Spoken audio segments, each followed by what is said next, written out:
एक ओंकार सतनाम कर्ता पूरक निर्भव निर्वैर अकाल मूरत। इस मूल मंत्र का मतलब अगर आपको समझाएं तो इसका मतलब है इस संपूर्ण जगत का स्वामी एक ही है और वो ही ब्रह्मांड का निर्माता है।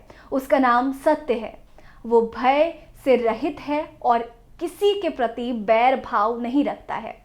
ये जन्म मरण के बंधन से मुक्त है और स्वयं में ही परिपूर्ण है। पवित्र गुरु ग्रंथ साहिब में 100 से अधिक बार इस मूल मंत्र का जिक्र किया गया है, जिसे अत्यंत ही पवित्र और दिव्य माना जाता है। एक समय था जब समाज में हर तरफ का भेदभाव भरा हुआ था। धर्म और जाति के आधार पे इंसानों को बांट दिया गया था। जाति और धर्म का अंतर तो था ही, इसके साथ साथ लिंग और वर्ग का भी असमानता फैली हुई थी। मंदिरों में निम्न जाति के लोगों का प्रवेश मना था। पाखंड के नाम पर महिलाओं और दलितों पर अत्याचार किया जा रहा था। उस समय इस पाखंड का विरोध करने के लिए सिखों के गुरु नानक देव जी ने अपनी आवाज़ को बुलंद किया था। नमस्कार, मैं हूं आपके साथ रीटा और आप देख रहे हैं नेटवर्क न्यूज़ पंजाब। आज बात करेंगे एक ओंकार के मूल मंत्र के बारे में। एक ऐसा मंत्र जो सिखों के लिए बहुत मायने रखता है।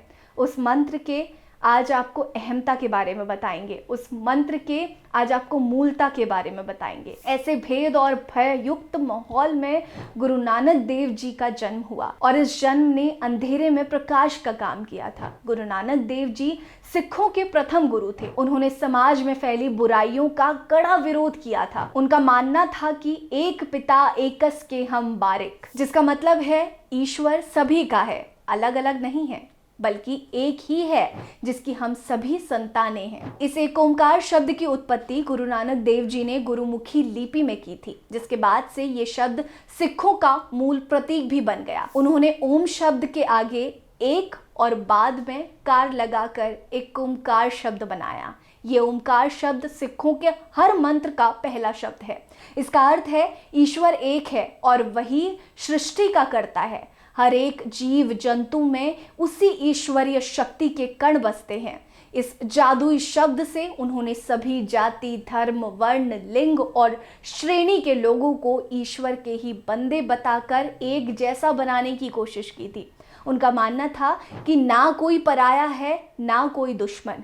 भेदभाव तो मनुष्य ने पैदा किया है। अगर ये कहा जाए कि गुरु नानक देव जी ने सांप्रदायिकता, निरपेक्ष और एक समान समाज की स्थापना करने का प्रयास किया तो ये गलत नहीं होगा। ये ओंकार शब्द सिख धर्म में ईश्वर की एकता का प्रतीक है और सभी धार्मिक ग्रंथों और गुरुद्वारों में ये मूल मंत्र आपको देखने के लिए मिलेगा। ये शब्द गुरु ग्रंथ साहिब में उद्घाटन वाक्यांश के रूप में मौजूद है और गुरु नानक देव जी की पहली रचना है। ओंकार शब्द सिखों की सुबह की प्रार्थना और जपजी साहिब का भी हिस्सा है। सिखों का ये मूल मंत्र सिखों के आवश्यक पंथ और मूल विश्वास को बताता है। यह गुरु नानक देव जी द्वारा रचित एक मूल प्रार्थना है। मूल मंत्र ईश्वर के बारे में सिख मान्यताओं को बताता है और इसे गुरु नानक देव जी की पहली शिक्षा कहा जाता है। इसे सिख विचारधारा का केंद्रक भी माना जाता है। मूल मंत्र बहुत ही संक्षिप्त और लयबद्ध है। सिख धर्म की सबसे मौलिक मान्यता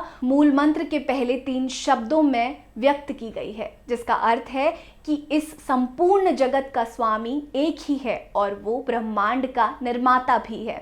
एक ओंकार मूल मंत्र एक ऐसा मंत्र है जिसे आपको ताकत मिलती है, एक पॉजिटिव एनर्जी मिलती है, एक ऐसी एनर्जी मिलती है जिसको सुनकर, जिसको बोलकर आप एक ऑरा क्रिएट करते हैं। और सिख धर्म हमेशा से ही पॉजिटिविटी का एक इंस्पिरेशन माना जाता है।